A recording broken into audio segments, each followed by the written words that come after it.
안녕하세요. 증권시장과 투자 분석 13주 2차 시 수업 시작하도록 하겠습니다. 지난 시간에 요 예제를 설명을 하면서 이 기초자산의 가격이 오를 거라고 판단했을 경우에는 콜옵션을 이용을 해서 투기를 할 수가 있고, 기초자산의 가격이 떨어질 거라고 판단했을 때는 풋옵션을 이용을 해가지고 투기를 할 수가 있다. 그래서 투자자 B처럼 콜옵션에만 투자를 한 경우에는 기초자산의 가격이 주가가 20% 올랐을 때 그거보다 훨씬 큰 폭, 더 큰, 그죠? 이 수익을 실현할 수가 있고, 반대로 주가가 떨어졌을 경우에는 뭐, 투자금 전액을 다 잃을 수도 있다. 투자자 C처럼 풋옵션에 투자한 경우에는 주가가 떨어질 때 큰 수익을 얻을 수가 있고, 반대로 주가가 오르게 되면 큰 손실을 볼 수가 있다. 그래서, 주가가 오를 거라고 판단했을 때는 콜옵션을 이용해서 투기하는 게 맞고, 그 다음 주가가 떨어질 거라고 생각했을 때는 풋옵션을 이용을 해가지고 투기를 하는 게 맞다. 이런 이야기를 했는데, 이러한 사례가 드러나는 영화 이야기를 하다가 지난 시간에 그 시간이 다 돼가지고 못했었죠. 그죠? 그래서 미션 임파서블 2, 2000년에 개봉한 이 미션 임파서블 2에서는 그 바이러스와 해독제를, 치료제를 동시에 개발한 제약회사가 그 의도적으로 바이러스를 유포시켜가지고 팬데믹 상황을 만든 다음에 그 유일한 해독제를 이용해가지고, 자기네들이 갖고 있는 유일한 해독제를 이용해가지고 떼돈을 벌고 싶은 그러한 계획을 갖고 있었는데, 그거를 이제 중간에 어떤 악당이 중간에 이제 이 해독제를 탈취하는 바람에 제약회사는 바이러스만 갖고 있게 되고 악당은 해독제만 갖고 있게 되는 상황이 되는데, 이 제약회사의 회장하고 이 악당이 만나가지고 협상을 할 때, 악당이 이 해독제를 넘길 테니까 대신에 그 제약사의 주식에 대한 콜옵션을 넘기라. 요런 이야기를 하죠. 대량으로 발급을 해가지고 그 콜옵션을 나한테 주라. 요런 요구를 해요. 그래서 그 의도가 뭐냐면, 그죠? 이 팬데믹 상황을 만들고 이 회사가 유일한 그 치료제를 공급을 해가지고 이 팬데믹 상황을 종식시킬 수 있게 되면 그 엄청난 치료제를 팔 거 아니야. 치료제 판매량이 엄청날 거 아니야. 독점이니까, 그죠?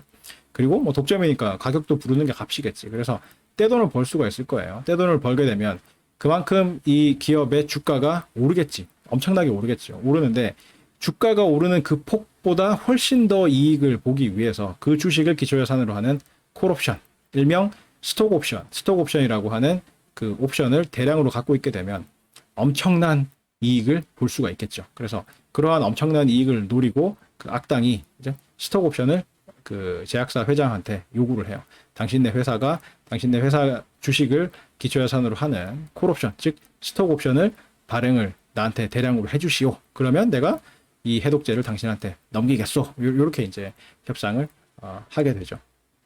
뭐 물론 마음대로 안 되겠죠. 이 주인공인 톰 크루즈가 막아서가지고 온갖 고생을 다 하면서 그러한 음모를 분쇄하는 게 이제 영화의 내용이기 때문에 관심 있는 사람 한번 보세요. 재밌고, 요거는 이제 그 홍콩의 명 감독인, 그죠? 오삼 감독이 감독으로 참여를 했어요. 그러니까 요 무렵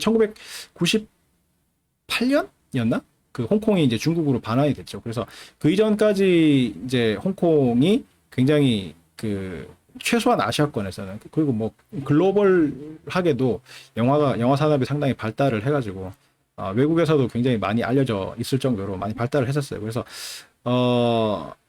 지금은 이제 한국 영화가 그 홍콩 영화의 위치를 대신하고 있죠. 그래서 한류 그래가지고 이제 세계로 뻗어 나가고 있는데, 그 예전에는 이제 홍콩이 그런 역할을 했었다고요. 그래서 하다가 홍콩이 1998년인가 중국에 반환되면서 홍콩에 있던 그 일반 시민도 마찬가지고 홍콩 영화계에 있던 인사들이 상당수 그 캐나다라던가 뭐 영국이라던가 미국이라던가 이런 쪽으로 다 이민을 많이 갔어요. 그러니까 중국에 먹히게 되면 홍콩이 어떻게 될지 모른다라는 그 불안감 때문에, 그죠? 과연 지금과 같은 자유를 누릴 수 있을 것인가? 과연 그 이전과 같은 그런 이제 영화 제작을 할 수 있을 것인가? 뭐 이런 불안감 때문에 이민을 많이 갔어요. 그런데 이제 오삼 감독 같은 경우에는 이민을 가는지는 모르겠고, 하여튼 그때 이제 홍콩의 영화인들이 전 세계로 흩어지면서 헐리우드에 진출한 경우가 많았어. 그러니까 이민을 계기로 해서 이제 헐리우드에 진출하는 경우도 있었고, 이민은 아니지만, 그렇게 해서 이제 홍콩 배우들이 헐리우드 영화에 그 출연하고 하면서 이제 홍콩에 남아있는 영화인들도 자연스럽게 헐리우드하고 합작을 해가지고 뭐 영화를 만든다거나 그런 경우가 있었는데, 오삼 감독이 요 미션 임파서블 2 감독을 맡기 전에 뭐 페이스 오프라든가 뭐 그런 영화를 이제 헐리우드에서 찍어가지고 대박을 쳤거든요. 그래서 그 이전에는 홍콩에서 만들 때는 영웅 본색이라든가 뭐 그런 홍콩 누아르라고 하는 그 영화를 만들었었는데, 그 자기가 만들던 그 영화 스타일이 이 헐리우드 영화인 미션 임파서블 2에도 그대로 드러나. 그래서 슬로우 비디오, 그다음에 비둘기가 날아다니고 뭐 하여튼 화려한 그 불필요해 보일 정도로 화려한 그 무술 동작 뭐 이런 게 이제 특징인데, 그런 게 이제 나타나죠. 그래서 요 영화를 처음 봤을 때 나도 느낀 거고, 이제 한국 사람들이 대부분 했던 이야기가, 분명히 톰 크루즈인데 주윤발 같다. 뭐 그런 이야기 많이 했었어요. 주윤발이 누굽니까? 여러분들 모를 것 같은데, 하여튼 홍콩에 유명한 배우가 있어요.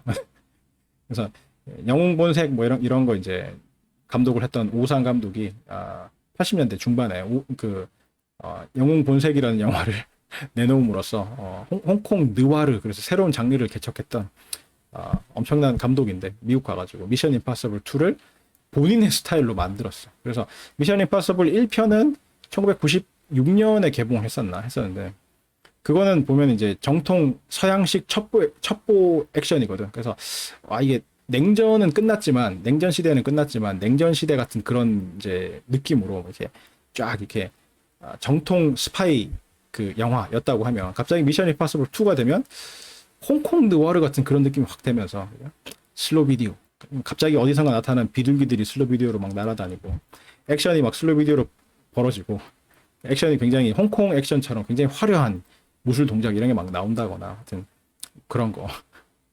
근데 재밌어. 근데 거기 보면 이제 그 옵션 이야기가 나온다고. 그래서 옵션에 관해서 모르면 이 영화를 100% 이해할 수가 없어요.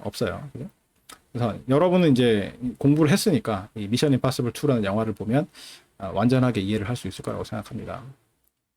그 다음 영화가 이제 펠햄 1, 2, 3라는 영화가 있는데, 이게 원제는 Taking of Pelham 1, 2, 3야.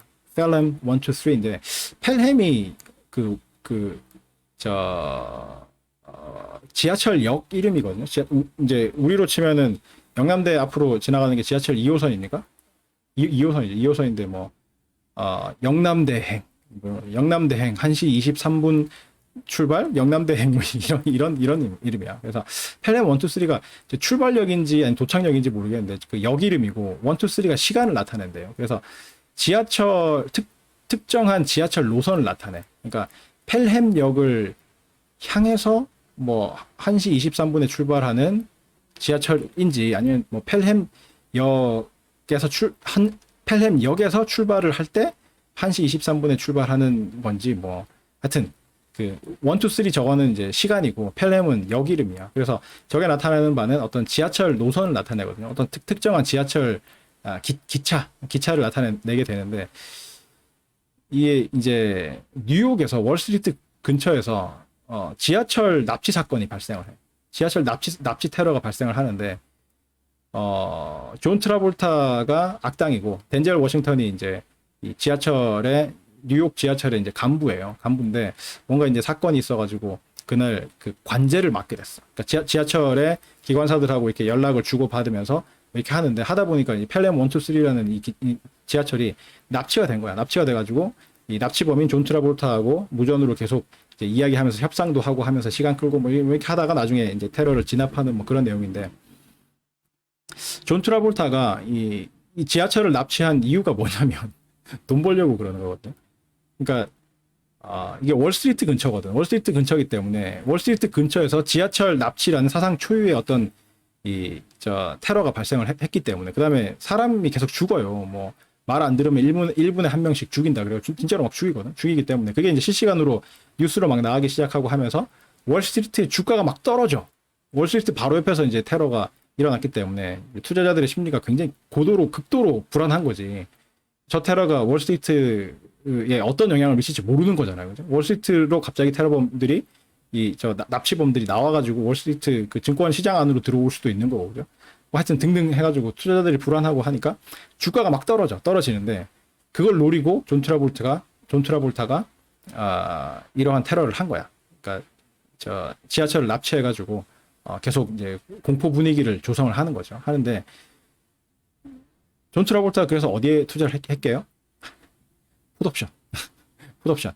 그래서 어떤 풋옵션인지는 영화에 자세히 안 나와. 풋옵션이라는 언급도 잠깐만 나오거든. 잠깐만 나오는데, 그러니까 뭐 여러 종류의 풋옵션이겠죠. 그러니까 월스트리트에서 거래되고 있는 개별 주식을 기초자산으로 하는 그러한 뭐 풋옵션일 수도 있고, 그다음에 그 뭐 다우존스 지수나 S&P 500나 그러니까 그 월스트리트에서 거래되고 있는 주식들의 가격을 기준으로 해서 만든 주가 지수, 우리로 치면 뭐 코스피 200이라든가 뭐 그런 주가 지수가 있을 거 아니야. 그래서 주가가 떨어지면 이게 월스트리트 주변에서 테러가 일어나기 때문에 주가가 떨어진다는 건 특정 종목만 떨어지는 게 아니거든. 전체적으로 다 떨어지는 거기 때문에 요 주식들 가지고 만든 그 주가 지수가 떨어진다고. 그래서 주가 지수를 기초자산으로 하는 풋옵션을 갖고 있게 되면 그러면 그 기초자산의 가격이 떨어져서 풋옵션을 통해서 큰 이익을 볼 수가 있는 거거든. 그래서 그러한 풋옵션을 샀는지 하여튼 풋옵션에 투자한 걸로 나와요. 그러니까 풋옵션을 내 투자를 해놔놓고 공포 분위기를 조성을 해가지고 주가를 떨어뜨리려고 하는 하여튼 그런 이야기야. 그런 이야기인데 주가 지수를 기초자산으로 한다고요? 주가 지수를 사고 팔 수 있나요? 이런 생각을 할지 모르겠지만 주가 지수를 기초자산으로 하는 선물과 옵션이 실제로 거래가 돼요. 우리나라에서도 코스피 200 지수를 기초자산으로 하는 선물과 옵션이 거래가 되고 있어요. 주가 지수를 기초자산으로 하는 거는 실제로는 주가 지수를 사고 팔 수는 없지만 사고 팔 수 있다고 가정을 하고 주가 지수가 하나의 상품이라고 생각하고 사고 팔 수 있다고 가정을 하고 만기에 가가지고는 그 현금만 정산을 하는 거야. 현금만 정산을 하는 거야. 실제로 이거를 팔고 사고 이런 건 아니지만 사고 판 것처럼 해서 거래자들 사이에 돈만 주고받는 그런 형태로 거래를 하고 있는 게 이 주가 지수를 기초자산으로 하는 선물과 옵션이 되겠습니다. 그래서 펠렘 1, 2, 3도 그런 주가 지수 풋옵션을 매수를 했는지 아니면 개별 주식을 기초자산으로 하는 뭐 풋옵션을 매수를 했는지를 모르겠지만 풋옵션을 매수를 해놔놓고 주가를 떨어뜨린 거지, 테러를 통해서. 그래서 돈을 벌려고 하는 게 이 존 트라볼타의 의도가 되겠습니다. 그래서 너무 이 스포일을 많이 해가지고 보면 재미없다 이렇게 생각할 수 있을지 모르겠지만 그냥 보세요. 재밌어요. 재밌고 요거는 2006년인가 나온 건데 원래는 이게 오래된 소설이고 영화로 3번 만들어졌거든요.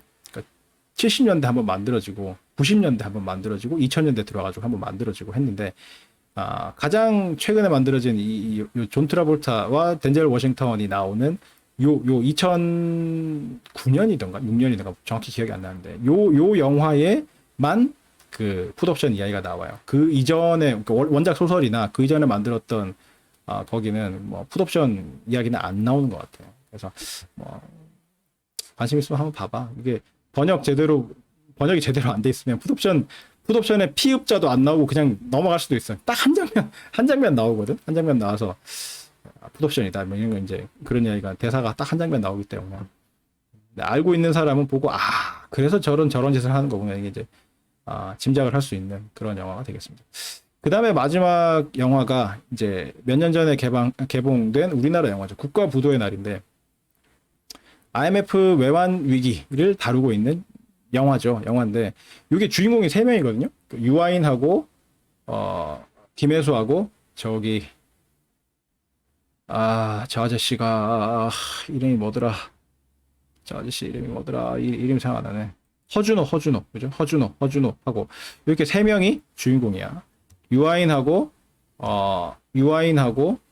김혜수하고 허준호하고 3명이 그 주인공인데, 그러니까 같은 시대를 다루고 있는데 3명의 스토리가 각각 이렇게 나오는 형태로 돼 있는데 유아인은 이제 증권사에 근무하는, 증권사는 아니고 종금사죠. 지금은 없어진 형태의 금융기관인데 종금사에 근무를 하는데 뭐 다 해. 종금사라는 게 뭐 말 그대로 종합금융이기 때문에 뭐 다 하거든요. 증권도 하고 뭐 그 대출도 하고 예금도 받고 뭐 하여튼 그런 거 다 하는 데인데 거기 근무하는 직원이었다가 뭐 뭔가 그 IMF 외환 위기가 올 것 같다라는 낌새에 이제 사표를 내고 퇴직금을 다 땡겨가지고 다 받은 다음에 투자자를 모집을 해요. 투자자를 모집해가지고 곧 나라가 망할 것 같은데 내 감을 믿고 나한테 좀 투자를 해주라. 투자금 좀 주라. 그럼 내가 엄청나게 불려서 줄게라고 투자 설명을 하는데 아무도 안 믿어. 아무도 안 믿고 딱 2명의 이제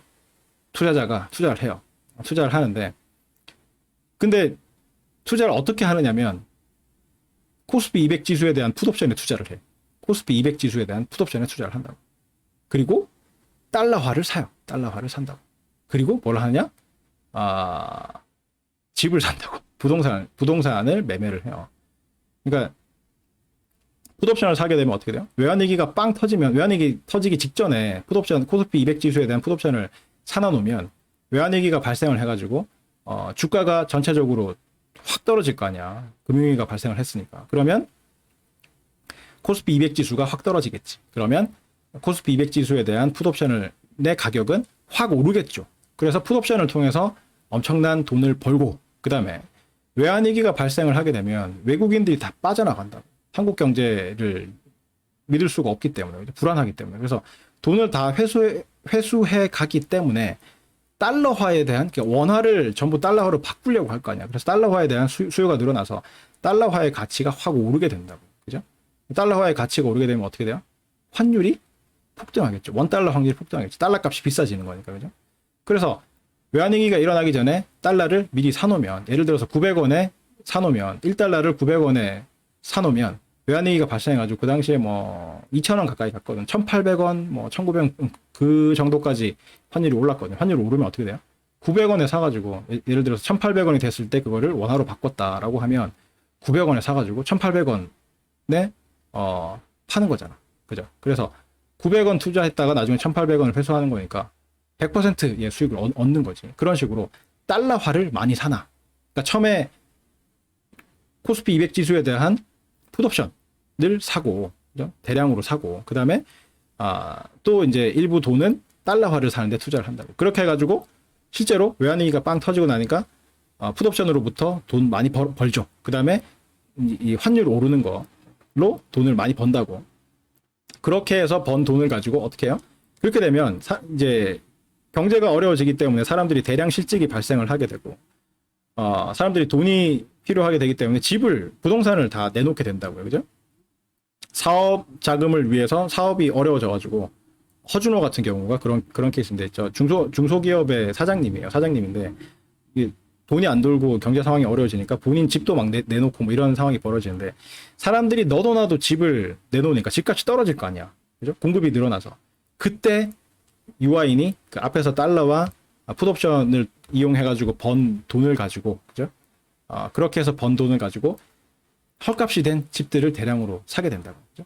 그다음에 뭐 개인 파산이 나고, 그다음에 기업들도 부도가 나고, 뭐 그렇게 되다 보니까 뭐 집들이, 그죠? 전부 다 이제 그 법원에 압류돼가지고 그 경매를 통해가지고 시장에 또 나오게 되는데, 그 경매 시장이라는 거 이런 것도 이제 사람들한테 잘 안 알려져 있기 때문에 경매에 참여하는 사람이 적어요. 그래서 시장에서 거래되고 있는 가격보다는 굉장히 낮은 가격에 낙찰돼가지고 헐값에 많이 팔렸거든요. 그런데 참여를 하게 된다고, 유아인이. 그래서 굉장히 헐값이 그러니까 사람들이 뭐 개인 파산을 하거나 아니면 자금이 필요해가지고 집을 내놓거나 뭐 이렇게 되면 어쨌든 부동산 시장에 굉장히 많은 매물이 나와가지고 공급이 늘어나기 때문에 부동산 가격이 확 떨어지는데, 그 떨어진 집들을 대규모로 앞에서 이제 풋옵션과 달러에 대한 투자를 통해서 번 돈으로 대규모로 산다고. 그래서 20년이 지나서 20년이 지난 걸로 나오나? 저게 배경이 2018년인가? 17년인가? 뭐 하여튼 뭐 2018년인 것 같아요. 그렇게 되기 때문에, 그죠?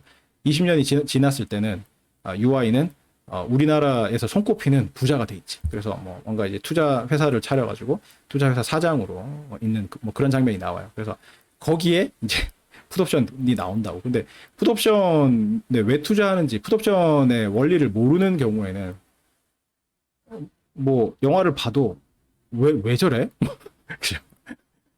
그런 상황이 되는 거예요. 풋옵션? 풋옵션이 뭔데? 왜 풋옵션에 투자하지? 뭐 이런 게 된다고요. 그래. 그래서 이게 이제 내 개봉할 당시에 내 수업을 딱 듣고 요 수업을 듣고 이제 옵션에 대해서 공부를 한 상태에서 이게 개봉이 됐었어. 이 개봉일이 언제지? 개봉일이 그걸 치워봅시다. 11월 28일 이렇게 됐잖아. 11월 28일 됐기 때문에 우리 과목의 진도가 뭐 웬만큼 다 나간 상태에서 이 영화가 개봉을 했는데 내 과목을 듣는 어떤 학생이 아까 그 예제 있잖아요. 예제 그거를 배운 상태에서 이 영화를 본 거라. 그러니까 본인이 이해가 되지. 이거 풋옵션 투자했더니만 아까 투자자 C처럼 그죠? 주가가 기초예산의 가격이 떨어지면 떼돈을 벌더라.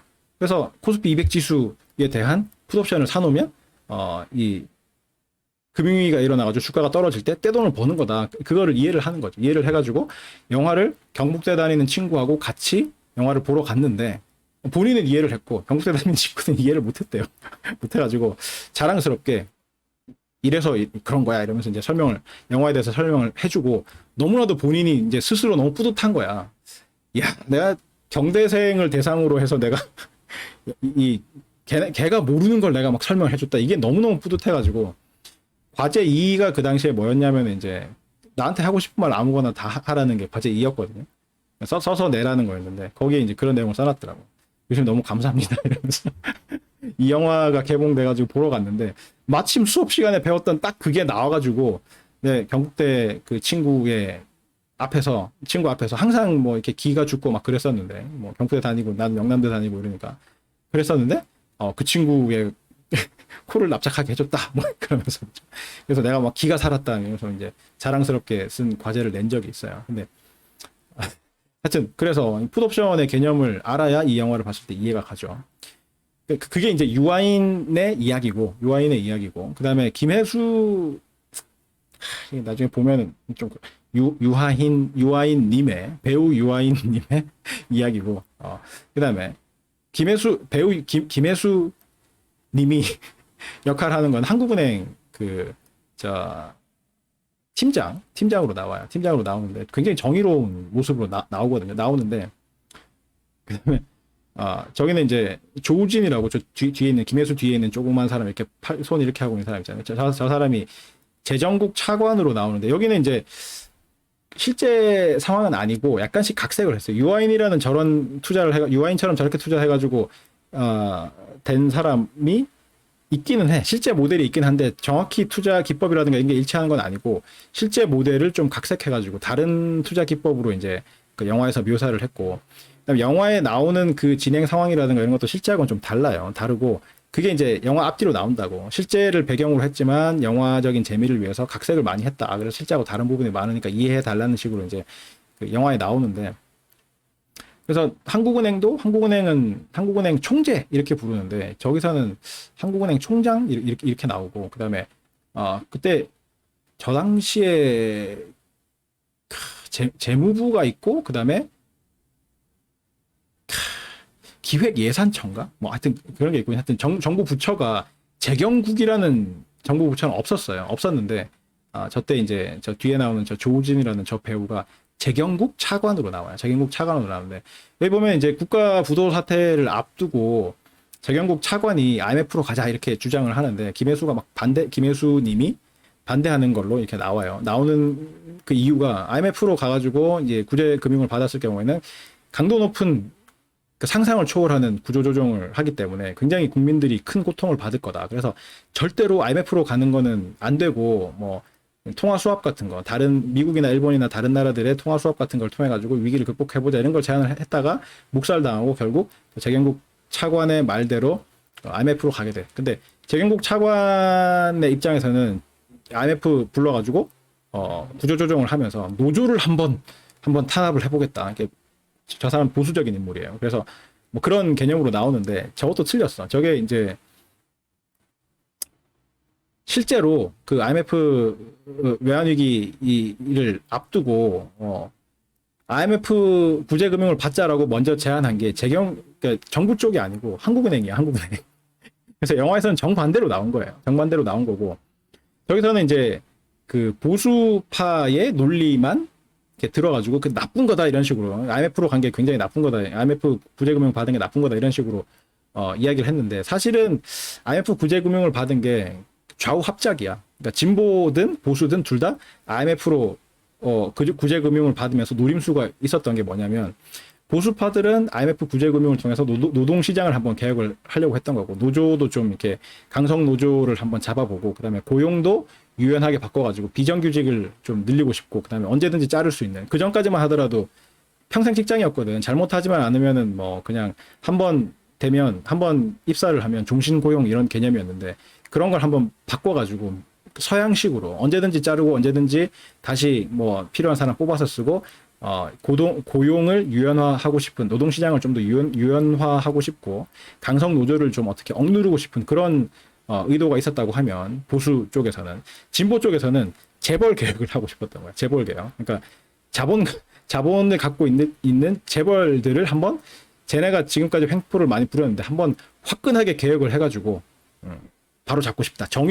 경제 정의를 바로 잡고 싶다. 뭐 이런 게 이제 진보 쪽에서 논리인데, 그러니까 그 두 개가 맞는 거지. 그러니까 의도는 다르지만 진보 쪽에서는 재벌 개혁을 하고 싶은 거고 보수 쪽에서는 노동 개혁을 하고 싶은 건데 어쨌든 수단은 IMF 구제 금융을 이용을 하겠다라는 데서 일치를 했기 때문에 IMF 그 구제 금융을 받은 거라고요. 근데 저 영화에서는 그게 이제 굉장히 왜곡해가지고 보여주고 있는데 보수 쪽에서 노동시장을 개혁하기 위해서 IMF를 강제로 끌어들였다. 정의로운 한국은행에서 그거를 막고자 했지만 보수적인 그 당시에는 이제 보수 정권이잖아. 김영삼 대통령 시절이니까. 그러니까 보수적인 정부에서 그런 걸 다 정의로운 조언을 다 묵살하고 길이 있는데도 불구하고 굳이 억지로 IMF를 갔다는 식으로 이제 왜곡을 하고 있어. 그러니까 잘못된 거고 실제로는 진보든 보수든 합의가 된 거야.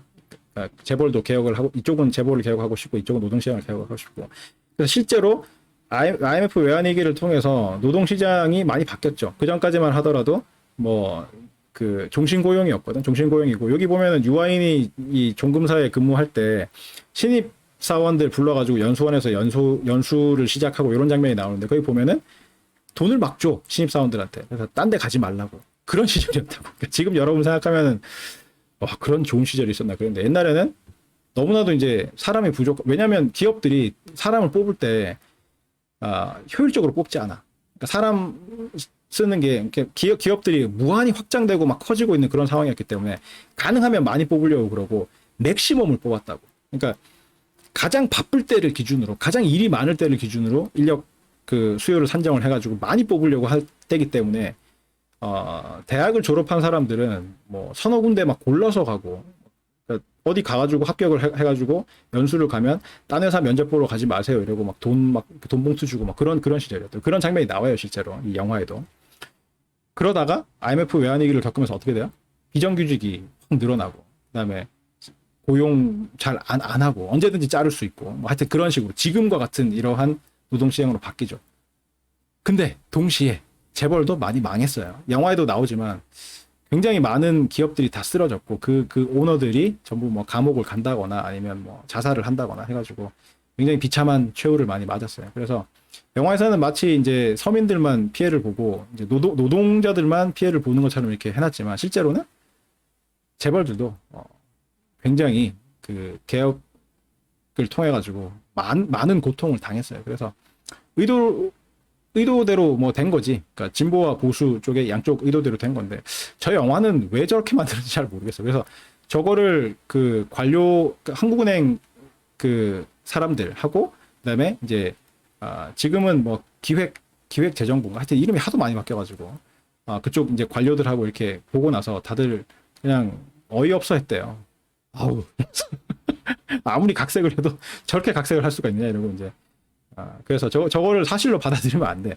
그 당시에 사회 분위기라던가 그게 힘들었다 뭐 이런 거 힘든 모습이라던가 뭐 이런 거는 사실인데 정책적인 결정이라던가 뭐 의도라던가 뭐 이런 거는 저게 상당히 왜곡돼 있기 때문에 좀 다르게 볼 필요가 있고 저기 이제 허준호는 중소기업 사장으로 나오는데 굉장히 큰 고통을 겪는 걸로 나오는데 저런 거는 다 사실이야. 가상의 인물이긴 하지만 실제로 저렇게 굉장히 힘든 모습을 보였다고요. 그래서 저 영화를 볼 때 좀 주의를 해야 되는 게 저게 다큐멘터리가 아니다. 현실의 분위기를 갖고 가고 있고 현실적인 이야기를 하고 있긴 하지만 각색돼가지고 현실에서 왜곡된 부분들이 굉장히 많다는 사실을 감안을 하고 영화를 봐야 될 필요가 있어요. 그리고 특히나 이제 유아인의 투자 같은 경우에는 저거는 그 실제로 있었던 거래는 아니고, 그죠?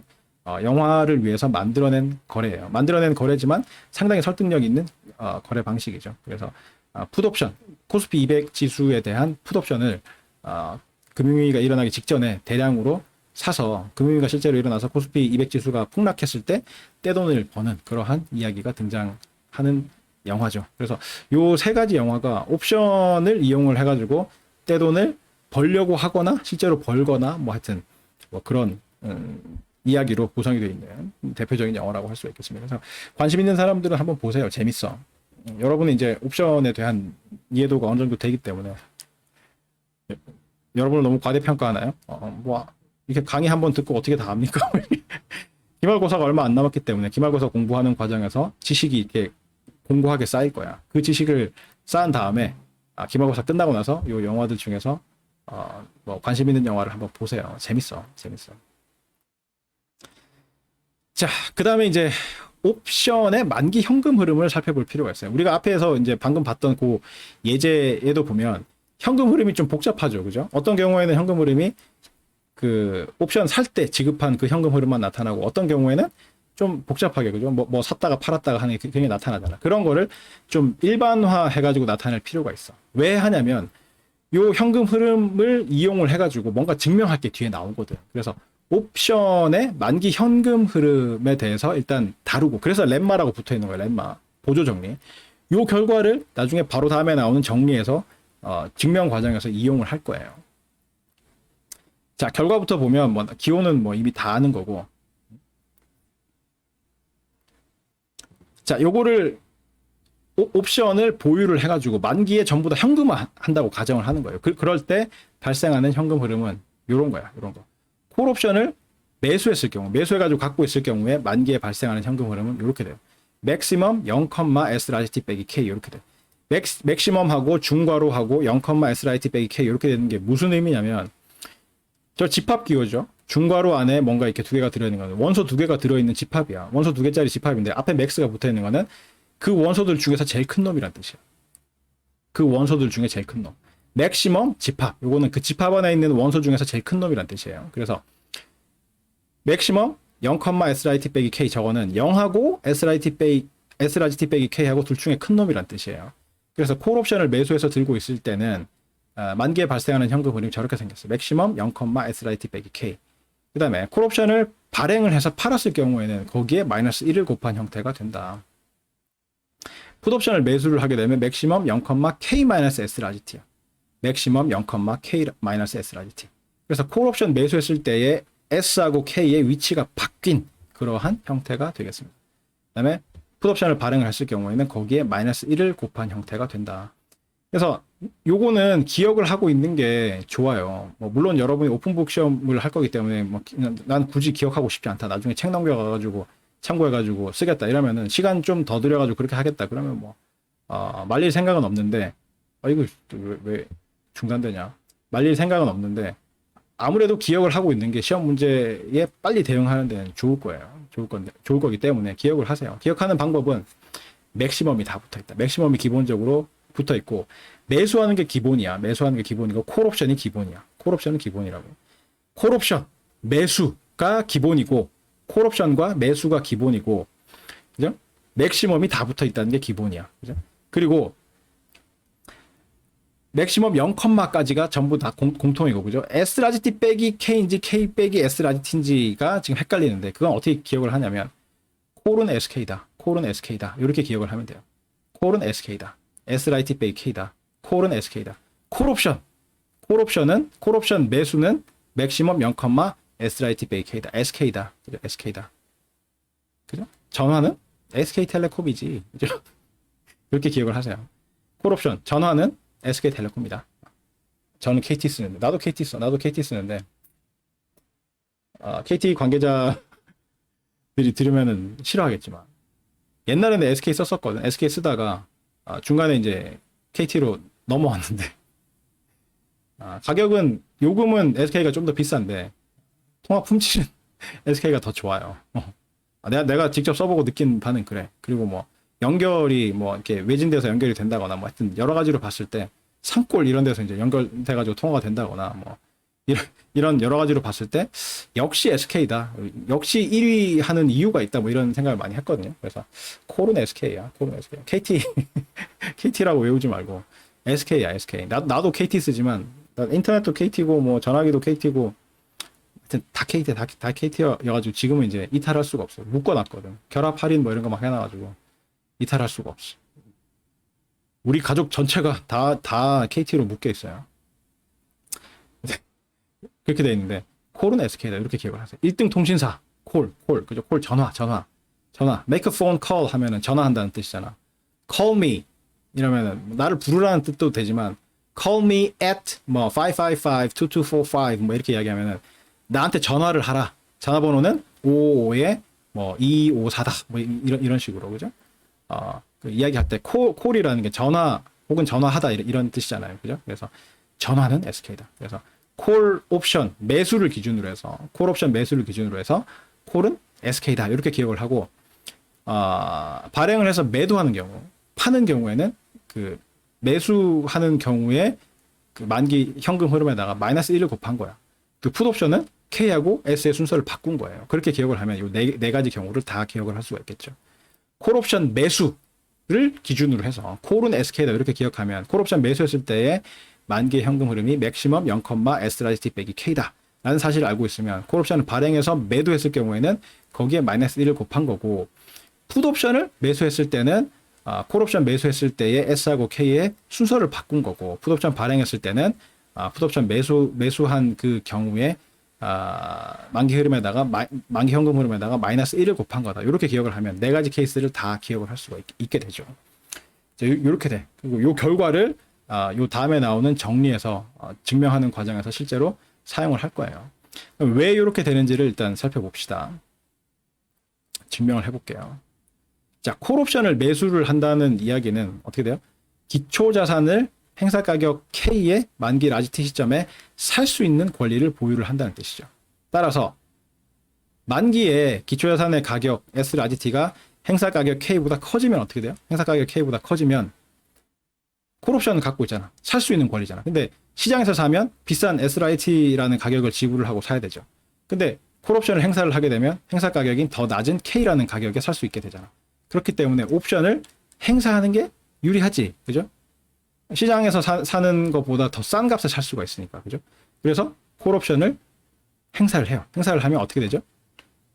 콜 옵션을 행사를 하게 되면 K를 지불을 하고 기초자산을 사들이기 때문에 마이너스 K라는 현금 흐름이 발생을 하게 되고 그 다음에 그렇게 해서 획득한 기초자산을 현금화시키기 위해서 시장에 내다 팔면 S라지 T라는 현금 흐름이 발생을 하게 되겠지. 그죠? 그래서 S라지 T 빼기 K라는 현금 흐름이 발생을 하게 된다. 반대로 S라지 T가 K보다 작아지면 어떻게 돼요? S라지 T가 K보다 작아지면 시장에서의 가격이 더 싸죠. 그래서 시장에서 사는 게 더 유리하잖아. 더 헐값에 살 수 있잖아. 옵션 행사하는 경우보다. 옵션 행사하면 K라는 가격에 사야 되는데 시장에서 사게 되면 S라지 T라는 더 낮은 시장 가격에 살 수 있기 때문에 옵션을 포기하는 게 맞다. 그래서 옵션을 포기하게 돼서 현금 흐름이 발생하지 않는다라는 거죠. 그러면 요거를 조건만 변형을 해볼게. 결과는 그대로 놔두고 조건을 변형을 해봐. if 다음에 나오는 요 조건문을 K를 전부 다 좌변으로 이항을 하면 조건문들이 다 저런 형태가 되겠죠. 그죠? 첫 번째 if 다음에 있는 저 식에서 우변에 있는 K를 좌변으로 이항을 하면 저 S라지 T 빼기 K가 0보다 크거나 같다. 이렇게 되고 두 번째 조건에서 K를 좌변으로 이항하면 S라지 T 빼기 K가 0보다 작다. 이렇게 되는 거죠. 이렇게 써놓고 보니까 어떻게 돼요?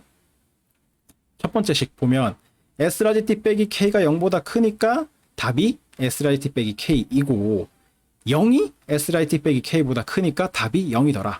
그래서 한마디로 표기하면 어떻게 돼요? 0하고 S라지 T 빼기 K하고 둘 중에 큰 놈 이렇게 이야기를 할 수가 있는 거죠. 그죠? S라지 T 빼기 K하고 0 중에서 S라지 T 빼기 K가 크니까 답이 S라지 T 빼기 K더라. 그 다음에 S라지 T 빼기 K하고 0하고 둘 중에 0이 크니까 답이 0이더라. 그래서 0하고 S라지 T 빼기 K하고 둘 중에 큰 놈 이렇게 한마디로 이야기를 할 수 있잖아. 그래서 맥시멈 0, S라지 T 빼기 K라고 쓸 수가 있다. 이게 콜옵션 매수한 경우의 현금 흐름이고 그래서 콜은 SK 이러한 식이 이러한 형태로 표현이 되는 거고 만기의 현금 흐름이 그다음에 콜옵션을 발행을 하는 경우, 그죠? 콜옵션을 발행을 해가지고 매도를 했어요. 매도를 한 요 사람 입장에서는 어떻게 돼요? 만약에 S라지 K보다 크거나 같은 경우에는 어떻게 돼요? 이 사람은 선택권이 없어요. 콜옵션을 갖고 있는 사람이 어떻게 선택하느냐에 따라서 거기에 응해줄 의무밖에 없잖아. 콜옵션 발행자로서는, 그죠? 그래서 S라지 K보다 큰 경우에 콜옵션을 들고 있는 사람 입장에서 생각을 해보면 콜옵션은 기초자산을 K라는 가격에 살 수 있는 권리인데 시장에서 사면 가격이 더 비싸지. S라지가 K보다 더 크니까. 그래서 콜옵션을 행사하게 되겠죠. 그러면 콜옵션을 발행한 사람은 그 행사하는 사람의 그 의사결정에 따라줘야 될 의무가 있기 때문에 콜옵션 들고 있는 사람은 K라는 가격에 기초자산을 살려고 할 거 아니야. 그래서 발행자는 팔아줘야 돼. K라는 가격에 팔아줘야 되는데 팔려면 뭐 있어야 팔 거 아니야. 그래서 일단은 시장에서 기초자산을 시장 가격에 사오고, 그죠? 시장에서 기초자산을 사오고, 그래서 마이너스 S라지티라는 현금 흐름이 발생을 하고, 그놈을 K라는 가격을 받고 옵션 보유자한테 팔게 된다는 거죠. 그래서 플러스 K가 되죠. 마이너스 S라지 플러스 K라는 현금 흐름이 발생을 하게 되는데 그거를 마이너스 1로 묶은 형태가 바로 이거지. 마이너스 괄호 열고 S라지 빼기 K 이렇게 되는 거죠. 그 다음에 S라지가 K보다 작으면 어떻게 돼요? 옵션을 들고 있는 사람 입장에서 생각을 하면 K라는 가격에 살 수 있는 권리를 갖고 있는데 시장 가격이 더 싸. 그러면 시장에서 사는 게 더 유리하죠. 그래서 옵션 행사를 포기하게 된다. 그러면 옵션 발행자 입장에서도 해줄 수 있는 게 아무것도 없죠. 그래서 현금 흐름이 발생하지 않게 된다. 이렇게 되죠. 요것도 마찬가지로 결과는 그대로 적어 놓고 조건만 K를 좌변으로 이항을 해주면 이런 형태가 되는데 어떻게 해석할 수 있어요? S라지 T 빼기 K하고 0하고 둘 중에 큰 놈이 S라지 T 빼기 K죠. 그죠? 근데 그 큰 놈에다가 마이너스를 붙인 거고. 그죠? 그 다음에 두 번째 경우도 S라지 T 빼기 K하고 0 중에 큰 놈이 0인데 거기에 마이너스를 붙인 거라고 볼 수가 있죠. 그죠? 0이나 마이너스 0이나 똑같은 거잖아. 그죠? 그래서 이거는 한마디로 어떻게 할 수 있느냐 하면 0하고 S라지 T 빼기 K하고 둘 중에 큰 놈 앞에다가 마이너스를 붙인 거 이렇게 적을 수가 있다고. 그죠? 자, 첫 번째 케이스를 봐봐. 첫 번째 케이스를 보면 S라지 T 빼기 K가 크니까 큰 값인 S라지 T 빼기 K 앞에다가 마이너스를 붙였지.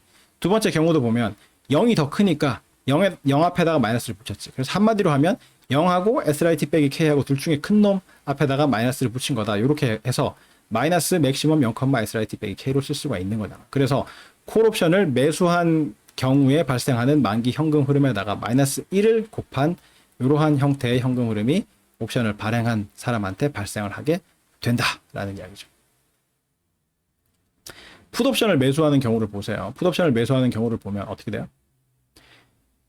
자, 여기서 이제 학생들이 질문이 나오는데 이 조건을 이야기를 할 때 왜 등호는 어디에 붙이는 게 맞습니까? 등호는 아무데나 붙여도 돼요. 아무데나 붙여도 된다고.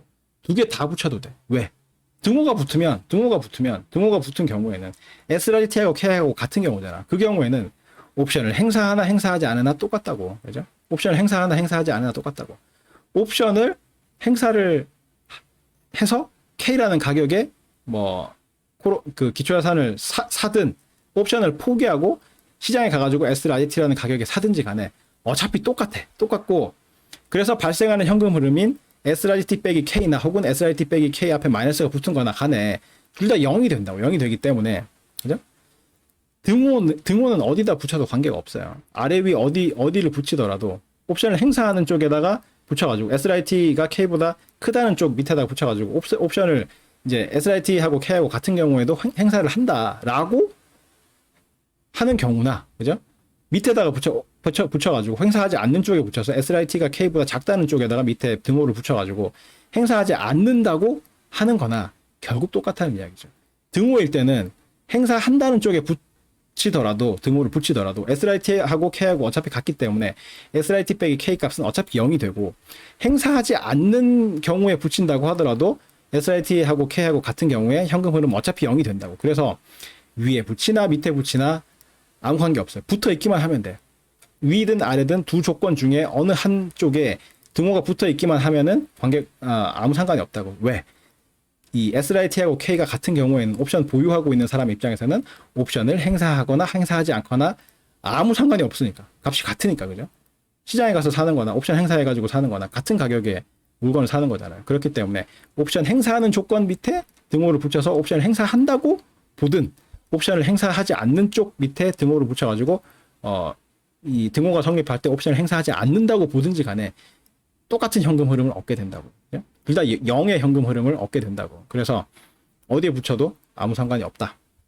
조건 적을 때 어디 붙여도 아무 상관이 없어요. 진짜로. 자, 풋옵션도 마찬가지야. 풋옵션도 SRGT가 K보다 작은 경우를 먼저 살펴보면, 그죠? 풋옵션을 매수해가지고 보유하고 있는 사람 입장에서는 어떤 권리를 갖고 있습니까? 기초자산을 만기 라지티 시점에 행사가격 K에 팔 수 있는 권리를 갖고 있죠. 팔 수 있는 권리를 갖고 있다고.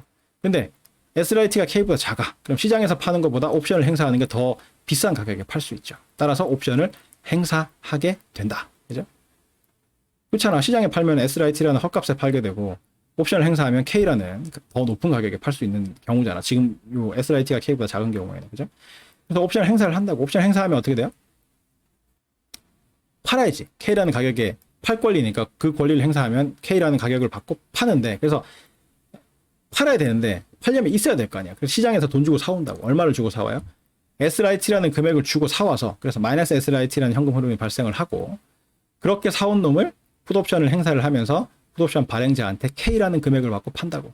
그래서 K라는 금액이 발생을 한다고. 현금 흐름이 발생한다. 그래서 현금 흐름이 K-SRIT가 된다. 시장에서 일단 사온 다음에 SRIT라는 금액을 주고 사온 다음에 그거를 풋옵션 발행자한테 K라는 금액을 받고 판다고. 그래서 K-SRIT라는 현금 흐름이 발생을 하게 되는 거고, SRGT가 K보다 커지면 어떻게 돼요? 시장에서 파는 게 더 유리하죠. 시장에서 팔면 시장에서 더 비싸게 팔 수 있잖아. 그죠? 시장 가격이 더 높은 거잖아. 그죠?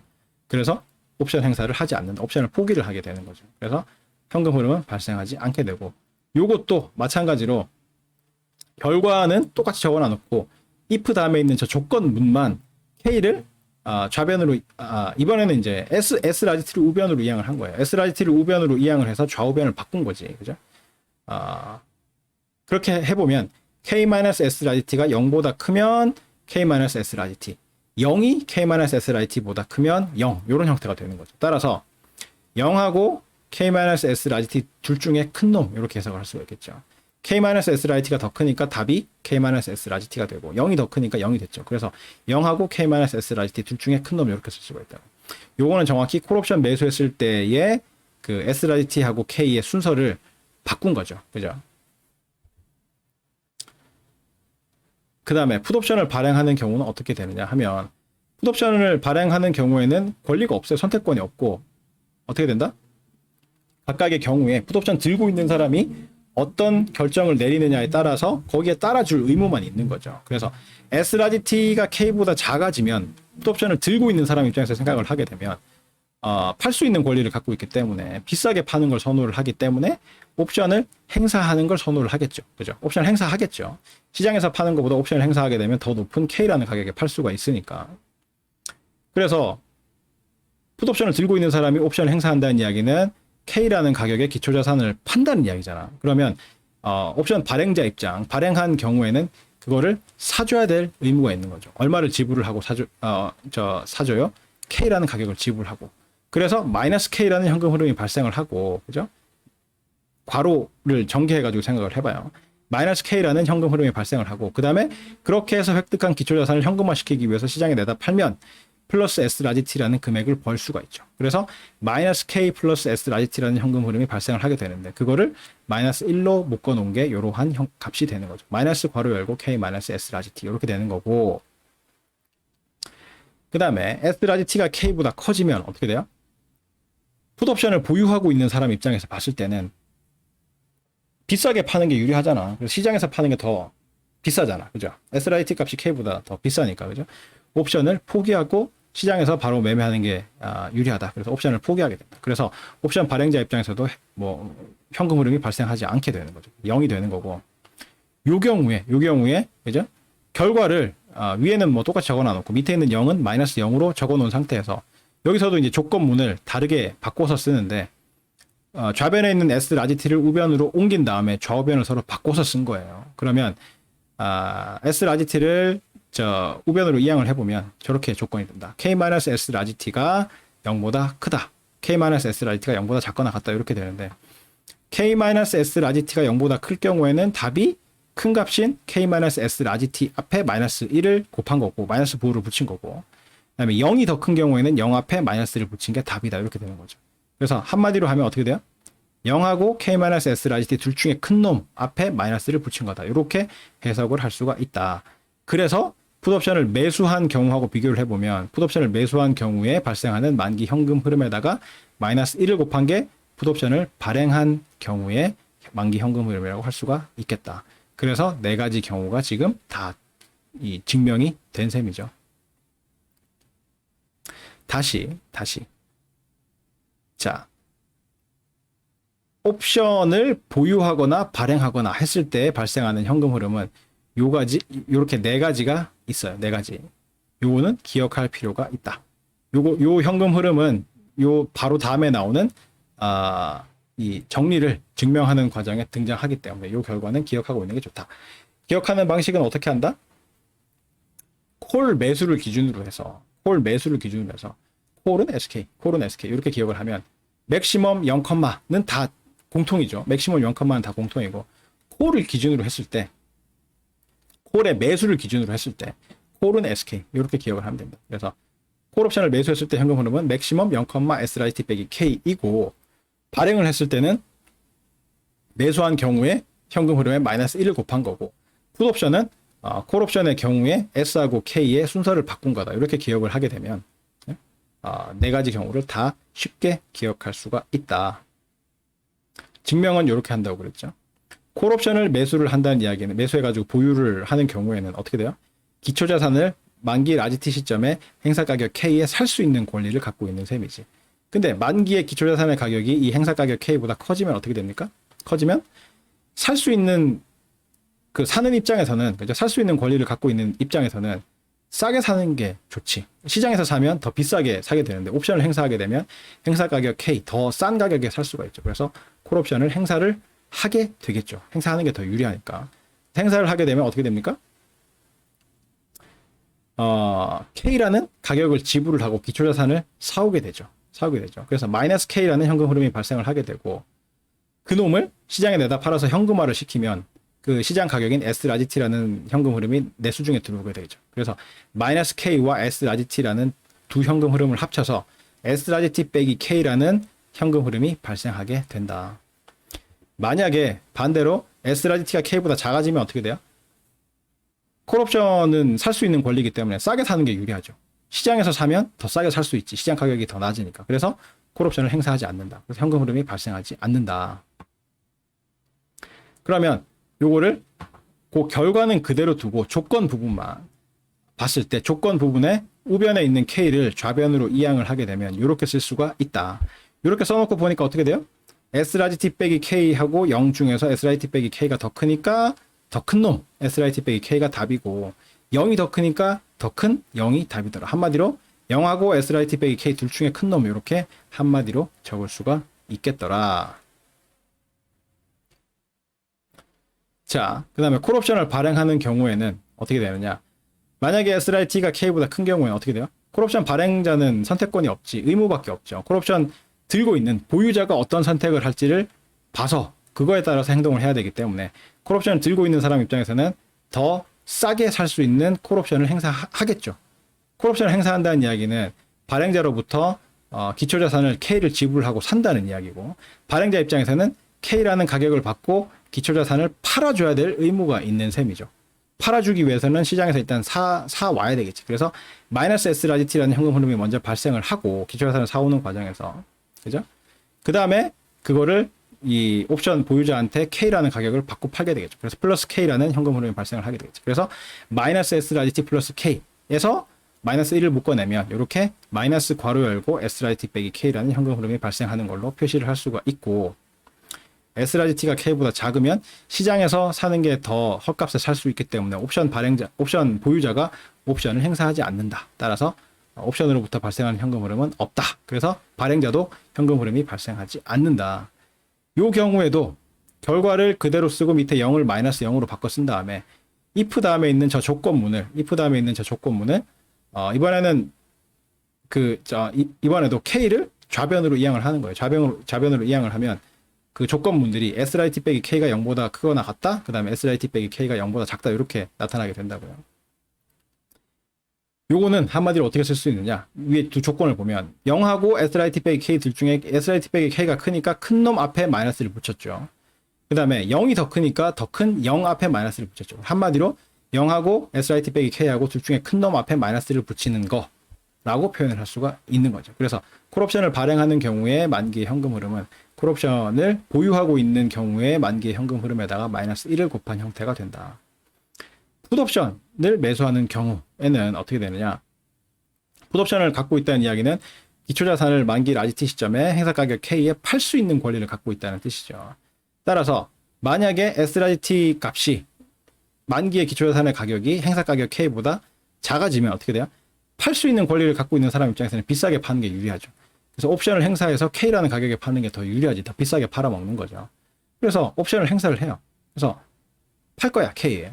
근데 팔려면, K라는 가격에 팔려면 있어야 팔 거 아니야. 시장에서 먼저 SRGT라는 가격을 지불하고 사와야 돼. 그래서 마이너스 SRGT라는 현금 흐름이 발생을 하고, 그렇게 해서 사온 놈을 K라는 가격을 받고 옵션 발행자한테 팔겠죠. 그래서 K라는 현금 흐름이 들어오게 되겠죠. 그래서 K-SRIT라는 현금 흐름이 발생을 하게 되고, 반대로 SRIT가 K보다 크게 되면 시장에서 파는 게 더 유리하죠. 시장 가격이 더 비싸니까. 그래서 옵션을 행사하지 않는다. 옵션 행사를 포기하게 된다. 그래서 현금 흐름은 발생하지 않게 되고, 이 경우에도 결과는 그대로 둔 상태에서 이 조건문만 SRGT를 좌변에 있는 SRGT를 우변으로 이항을 해봐요. 그러면 K-SRGT가 0보다 크다 혹은 K-SRGT가 0보다 작거나 같다. 이런 형태가 되고, 이건 어떻게 해석할 수 있습니까? 0하고 K-SRGT 중에서 K-SRGT가 더 크니까 답이 K-SRGT. 0이 더 크니까 0. 그래서 한마디로 0하고 K-SRGT 둘 중에서 큰 놈 이렇게 쓸 수가 있다. 그다음에 풋옵션을 발행하는 경우는 어떻게 돼요? SRGT가 K보다 작은 경우에는 어떻게 됩니까? 풋옵션을 들고 있는 사람 입장에서, 그죠? 생각을 해야 된다고 그랬죠. 풋옵션을 발행하는 사람은 선택권이 없어요. 풋옵션을 들고 있는 사람이 어떻게 행동하느냐에 따라서 거기에 응해줄 의무밖에 없어. 그래서 풋옵션을 들고 있는 사람이 SRIT가 K보다 작은 경우에는 저 C번 보세요. C번 보면 SRIT가 K보다 그 작은 경우에는 풋옵션을 행사를 하죠. 그래서 발행자도 거기에 응해줘야 될 의무가 있는 거야. 그래서 풋옵션을 행사를 하게 되면, 풋옵션 들고 있는 사람 입장에서 행사를 하게 되면 K라는 가격에 기초자산을 풋옵션 발행자한테 팔 거 아니야. 그럼 풋옵션 발행자는 K를 지불할 거예요. 일단 마이너스 K라는 현금 흐름이 발생을 하고 기초자산을 획득을 한 다음에 그거를 현금화 시키기 위해서 시장에 내다 팔 거예요. 팔면 SRGT라는 금액이 들어오게 되겠죠. 그래서 마이너스 K 플러스 SRGT라는 현금 흐름이 발생할 텐데, 그거를 마이너스 1로 묶어내면 이렇게 마이너스 괄호 열고 K-SRGT라는 형태로 적을 수가 있다는 거죠. 그 다음에 SRGT가 K보다 크거나 같은 경우에는 C번을 보면 풋옵션이 행사되지 않는다는 걸 알 수가 있죠. 그래서 풋옵션이 행사되지 않기 때문에 풋옵션 발행자 입장에서도 현금 흐름이 발생하지 않는다. 이 경우에도 결과는 그대로 두고, 결과에서 이제 0만 마이너스 0으로 바꿔서 쓴 것 뿐이에요. 결과는 그대로 두고 저 조건, if 다음에 있는 저 조건식을 SRGT를 우변으로 이항을 해보면 그 조건들이 각각 K-SRGT가 0보다 크다, K-SRGT가 0보다 작거나 같다 이렇게 쓸 수가 있고, 이렇게 써놓고 보니까 어떻게 됩니까? 0하고 K-SRGT 두 놈 중에서 K-SRGT가 더 크니까 정답이 더 큰 놈인 K-SRGT 앞에 마이너스를 붙인 거더라. 그 다음에 0이 더 크니까 0 앞에 마이너스를 더 붙인 거더라. 그래서 한마디로 0하고 K-SRGT 둘 중에 큰 놈 앞에 마이너스를 붙인 게 답이다. 이렇게 쓸 수가 있다. 이게 풋옵션을 발행하는 경우에 만기 현금 흐름이 되겠습니다. 그래서 반드시 기억을 하고 있어야 돼요. 그러니까 이걸 가지고 뭘 하려고 하느냐면 얘를 증명을 하고 싶은 거야. 풋콜 패러티라는 게 있어. 이렇게 생긴 거. 그러니까 콜옵션과 풋옵션이 있는데 기초자산도 동일하고 행사 가격도 동일하고 만기도 동일해. 그러니까 모든 조건이 동일한데 콜옵션이나 콜옵션이냐 풋옵션이냐만 다른 그러한 콜옵션이나 풋옵션이 있을 때, 그죠? 그 콜옵션과 풋옵션의 가격, 그리고 이 가격 변수가 뭐가 있어요? 콜옵션 가격, 풋옵션 가격, 그 다음 기초자산의 가격, 행사 가격, 이렇게 있죠. 그 네 개의 가격들 간의 관계식을 나타낸 게 요 풋콜 패러티야. 풋콜 패러티. ST 더하기 PT 빼기 CT는 KE 마이너스 알타오야. ST 더하기 PT 빼기 CT는 KE 마이너스 알타오. 요 기억하는 방법은 스페이스 커트라고 기억을 하세요. 스페이스 커트. SPACE CURT KE 마이너스 알타오. 그죠? 스페이스 커트, 스페이스 커트. 모음은 물론 빠졌죠. 스페이스에서 SPACE에서 A와 E가 빠졌고, 그죠? 모음이 빠진 자리에는 마이너스와 등호가 차례대로 들어간다. 그죠? SPACE 스페이스에서 모음인 A와 E가 빠지는 대신에 마이너스와 등호가 들어갔고, 컬트는 아무 뜻이 없어요. 저걸 그냥 읽은 거예요. 스페이스 컬트. 그죠? 여러분이 알고 있는 그 뭐 컬트 삼총사 뭐 컬트 삼총사 몰라요? 컬트 삼총사가 컬2가 됐죠? 컬2가 됐는데 컬2도 몰라요? 컬2의 무슨 2시의 데이트? 뭐 그런 라디오 프로그램도 라디오 안 들어요? 영화 장르나 이런 거 중에서 보면 컬트 이런 거 있잖아. 그 컬트하고 스펠링이 달라. 내 스펠링이 잘 지금 기억이 안 나는데 CULT인가? KULT인가? 정확히 모르겠는데 하여튼 L이야 L. R이 아니고. 근데 그 컬트는 아닌데 하여튼 저걸 그대로 읽으면 CURT KE 마이너스 알타. 근데 이제 마이너스가 들어가 있다는 저거에 유의할 필요가 있어. 마이너스 빠뜨리면 틀려요. KE 마이너스 알타우에서 마이너스를 빠뜨리면 틀린다고. 그리고 타우는 우리가 이제 선물 이야기할 때 했듯이 라지 티 빼기 스몰 티야. 라지 티 빼기 스몰 티.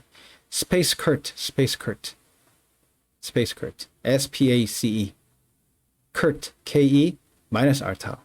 예? 스페이스에서 모음이 빠진 자리에는 마이너스와 등호가 들어간다. 스페이스 커트, 스페이스 커트. 이렇게 기억을 할 수가 있다. 그래서 모든 조건이 똑같은 콜옵션과 풋옵션을 상정을 했을 때 가격 변수 4개의 상호 관계를 나타내는 식이 요 식이 되겠습니다. 풋콜 패러티, 풋콜 패러티, 스페이스 커트. 그래서 기초 예산 가격, 풋옵션 가격, 콜옵션 가격, 행사 가격. 그죠? 이렇게 4가지 가격 변수들 간의 관계를 나타내는 식이다. 요거 증명 어떻게 하겠어요? 이렇게 하는 거지. 등호가 아니라 부등호가 성립했다고 하면 차익 거래가 발생한다. 뭐 이렇게 해서 증명을 할 거예요. 자, 만약에 우리가 원하는, 그러니까 이 등호가 성립하는 그 상황은 언제 무차익 거래에서 성립한다고 적어놨을 거야, 그죠? 무차익 거래에서 이러한 관계식이 성립한다 이렇게 돼 있죠. 무차익 거래 상태에서, 즉 무차익 거래 상태는 시장 균형 상태라 그랬죠. 그래서 무차익 거래 상태가 어그러지면 시장이 균형 상태에서 벗어나면 그 가격이 각각의 가격이 균형 상태에서 벗어나서 뭔가 고평가되고 저평가되고 뭐 하여튼 그런 상황이 발생을 하게 되고 그런 경우에는 차익 거래가 가능한데 차익 거래를 할 수 있는 방법은 고평가되는 놈은 비싸게 팔고 저평가된 놈은 싸게 사되 필요한 자금과 자산은 전부 다 빌려서 충당하는 방식으로 거래를 구성을 하게 되면 내 돈과 내 자산을 전혀 들이지 않고 비용도 들이지 않고 위험도 부담하지 않으면서 확실한 양의 수익을 얻을 수 있는 차익 거래를 할 수가 있다라고 이야기를 했죠. 해봅시다. 만약에 등식이 성립하지 않고 이렇게 부등식이 성립했다고 하면 왜 성립했다고 볼 수 있겠어요? 원래 등식이 성립해야 되는데 왜 부등식이 성립한 이유는 S하고 P는 고평가됐고 C가 저평가됐기 때문에 이러한 부등식이 성립했다고 볼 수가 있겠지. 그죠? S하고 P가 고평가돼서 이 왼쪽 좌변이 커진 건 알겠는데 C가 저평가된 건 잘 모르겠습니다. C를 우변으로 이항을 해봐. 그럼 이해가 갈 거야. 그죠? C를 우변으로 이항을 해봐. 그럼 이해가 갈 거라고. 혹은 빼는 값을 적게 뺐다고 생각해봐. 그러면 당연히 부풀어지겠지. CT라는 값을 빼는데 ST하고 PT의 합에서 빼는데 빼는 값을 적게 빼야 많이 남겠죠. 그죠? 그래서 그런 의미에서 저평가됐다. 이렇게 이야기를 할 수도 있고 그것도 이해가 안 간다. 그러면 CT 부분을 우변으로 이항해봐. 그러면 저평가됐기 때문에 부등호가 이렇게 성립을 하겠구나 이렇게 생각이 될 거예요. 그래서 ST하고 PT는 고평가되어 있고 CT는 저평가되어 있기 때문에 이러한 부등식이 성립했다라고 할 때 차익 거래는 어떻게 하겠어요? 차익 거래는 고평가된 놈은 비싸게 팔아먹고 저평가된 놈은 싸게 사되 필요한 자금과 자산은 전부 다 빌려서 충당을 한다. 이런 방식으로 거래를 하게 되겠죠. 먼저 기초자산은 파는데 비싸니까 고평가됐으니까 비싸게 파는데 내 걸 파는 게 아니라 빌려와서 파는 거죠. 공매도를 하는 거죠. 공매도를 하게 되면 내 수중에 ST라는 금액이 들어와요. 그죠? 들어오게 되겠죠. 그 다음에 풋옵션도 고평가됐기 때문에 풋옵션은 파는데 빌려서 팔 필요가 없지. 풋옵션 같은 경우에는 빌려서 팔 필요가 없어요. 내가 발행을 할 수 있기 때문에. 주식은 내가 발행을 못해. 그죠? 주식은 내가 발행을 할 수가 없다고. 근데 옵션은 내가 발행을 할 수가 있어. 발행자로서의 의무만 지키면 되기 때문에. 그죠? 그리고 필요한 기초자산은 나중에 사든지 해가지고 거래만 하면 되는 거잖아. 그렇기 때문에 주식이나 채권은 내가 돈을 빌리는 것도 아니고 내가 소유권을 그 기업에 대해서 갖고 있어가지고 그거를 소유권을 부여할 수 있고 그런 게 아니기 때문에 주식이나 채권은 내 마음대로 발행을 못하지만 옵션은 내 마음대로 발행을 할 수가 있다고. 그래서 굳이 내가 갖고 있는 기존의 옵션을 팔면 안 되지만 그렇다고 해서 빌릴 필요도 없다고. 왜? 내가 발행해서 팔면 되니까. 그죠? 내 거만 개입 안 시키면 되잖아. 그죠? 그래서 발행해가지고 팔면 된다고. 그래서 풋옵션은 고평가 됐으니까 비싸게 팔기 위해서 발행해서 팔아요. 발행해서 매도를 한다고. 그러면 수중에 풋옵션 가격인 PT가 들어오겠죠.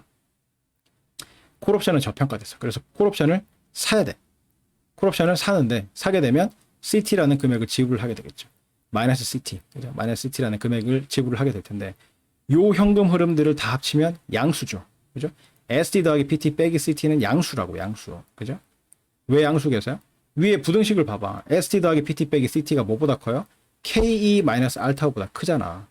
저 양수 아니야? 양수? 그죠? 저 양수야, 양수. 그죠?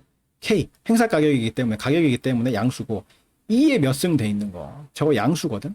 E에 몇 승은 음수가 될 수가 없어요. E에 몇 승이라고 돼 있는 건데 음수가 될 수가 없다고.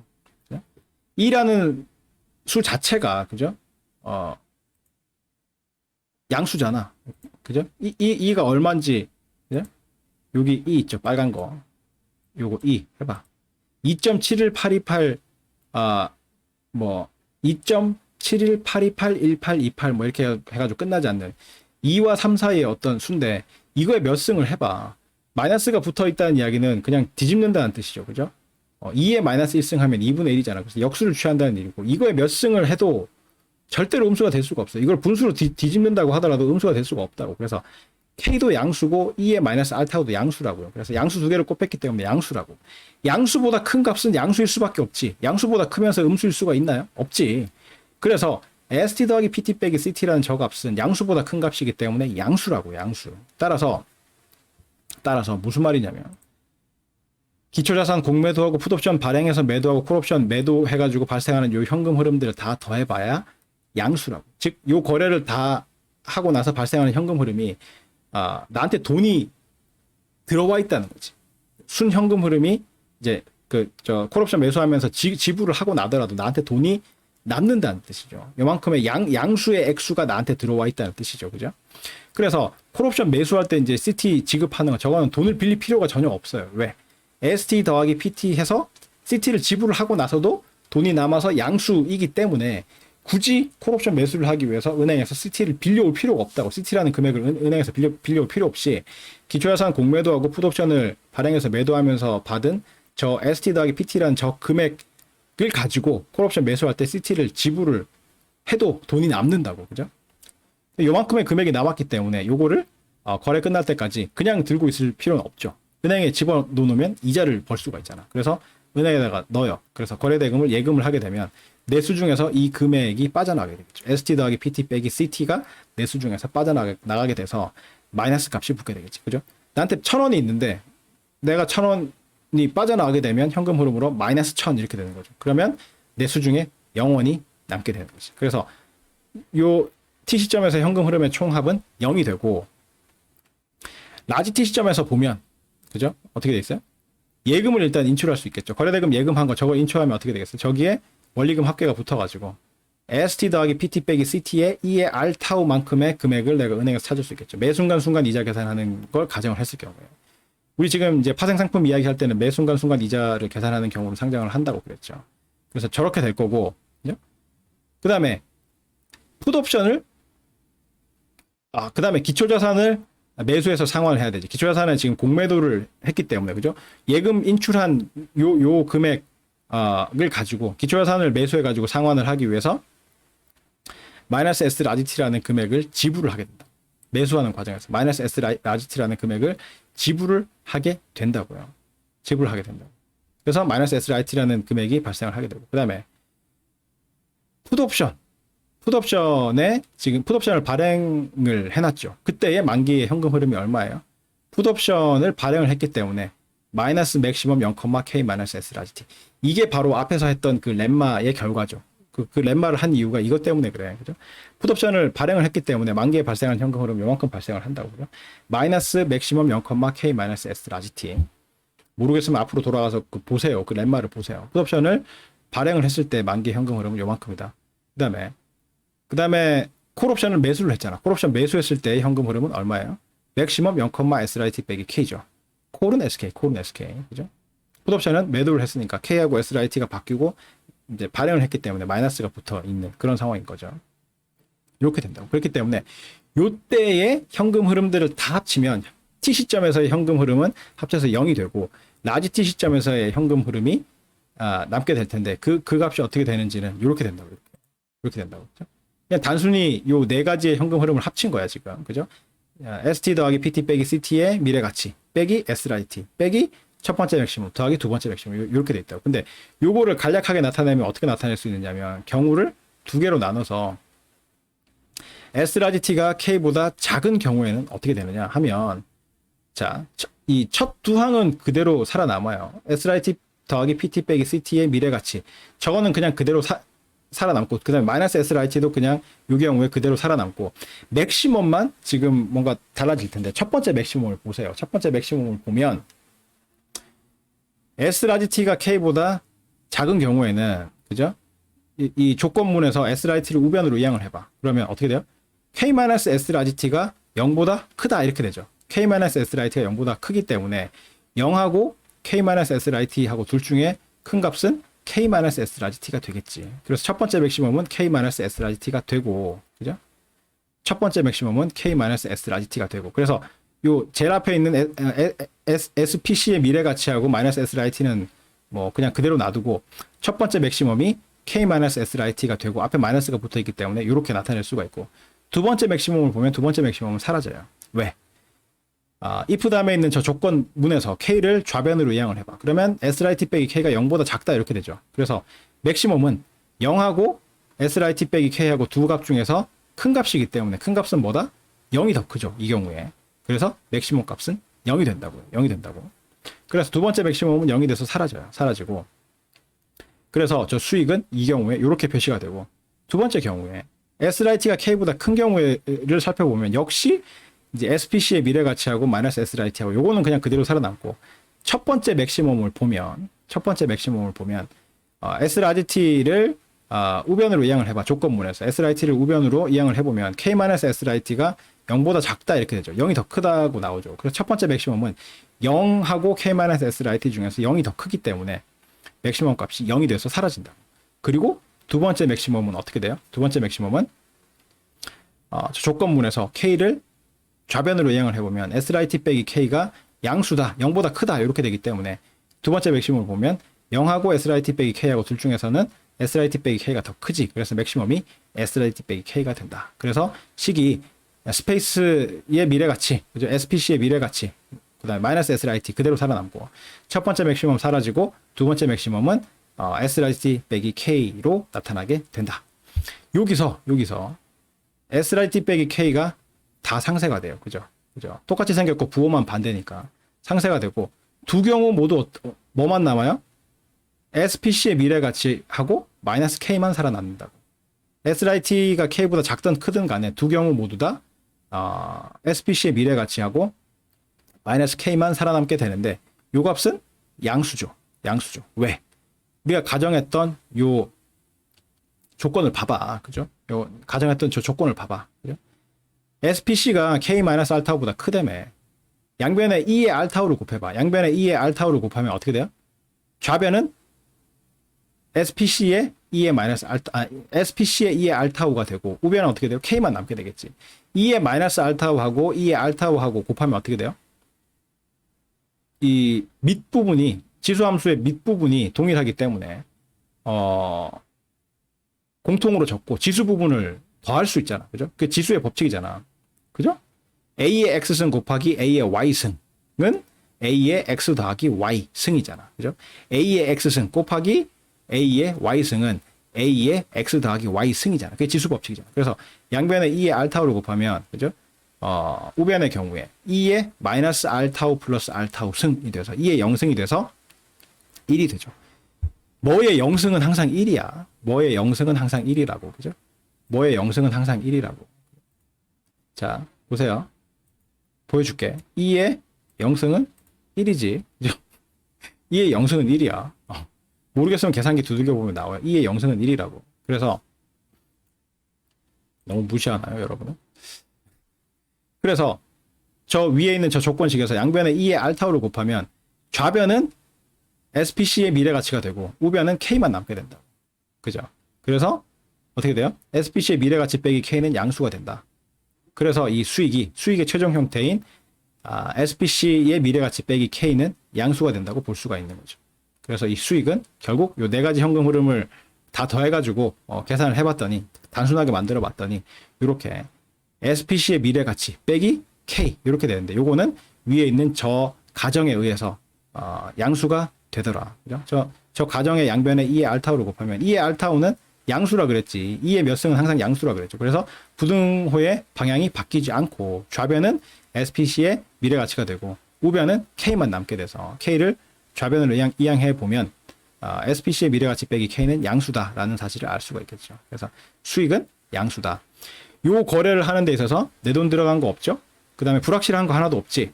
뭐 이런 경우에는 손해를 보고 저런 경우는 이익을 보고 이런 거 없잖아. 그죠? 그리고 확실한 양의 수익을 얻었죠. 그래서 이러한 거래는 차익 거래라고 할 수 있고 요때 발생한 요 확실한 양의 수익 요거를 그래서 차익이라고 부를 수 있다. 차익 그죠? 차익 깜빡깜빡 보이나요? 차익 이 표의 제일 밑에 있는 요 수익이 차익이 되죠. 그 다음에 저 식에서도 수익이 차익으로 바뀌죠. 식의 오른쪽에 있는 저 식에서도 수익 이꼴 이렇게 되어 있는데 차익 이꼴 이렇게 바뀌죠. 그래서 이러한 차익 거래의 기회가 존재하는 한 사람들이 계속해서 이러한 거래를 할 거기 때문에 그 과정에서 기초자산이 계속 공매도 돼서 기초자산의 공급이 늘기 때문에 기초자산이 흔해져서 가격이 떨어진다고. 그다음에 풋옵션도 계속 발행돼서 매도되기 때문에 풋옵션의 공급이 늘어서 풋옵션의 가격이 떨어진다고. 흔해지기 때문에 콜옵션은 계속 매수될 거기 때문에 콜옵션의 수요가 늘어서 살려고 하는 사람이 많기 때문에 가격이 오른다고. 올라서 고평가된 값들은 떨어지고 저평가된 값은 올라서 결국 등식이 성립을 하게 되고 저 등식 하에서는 어떻게 돼요? 차익이 0원이 되지. 저 등식에다가 양변에 2의 R타우를 곱해봐. 그러면 SPC의 미래가치 빼기 K가 0이라는 사실을 알 수가 있죠. 그래서 차익이 0이 된다. 그래서 차익이 0이 되기 때문에 표에 있는 이러한 거래를 아무리 하더라도 어떤 양의 수익을 얻을 수 없는 그러한 상태가 된다는 거죠. 그죠? 그래서 더 이상 사람들이 이러한 거래를 이 거래 자체가 차익 거래도 아닐 뿐더러 이러한 거래를 더 이상 하지 않게 되는 무차익 거래 상태가 되고 무차익 거래 상태에서는 저러한 등식이 성립할 수밖에 없다라는 이야기를 할 수가 있겠죠. 스텝 2도 해야 되는데 시간이 다 됐네. 오늘 여기까지 하고 다음 시간에 그 스텝 2부터 다시 하고 다시 한번 이제 복습을 하고 다음 단계로 넘어가도록 그렇게 하겠습니다. 자, 수고했습니다.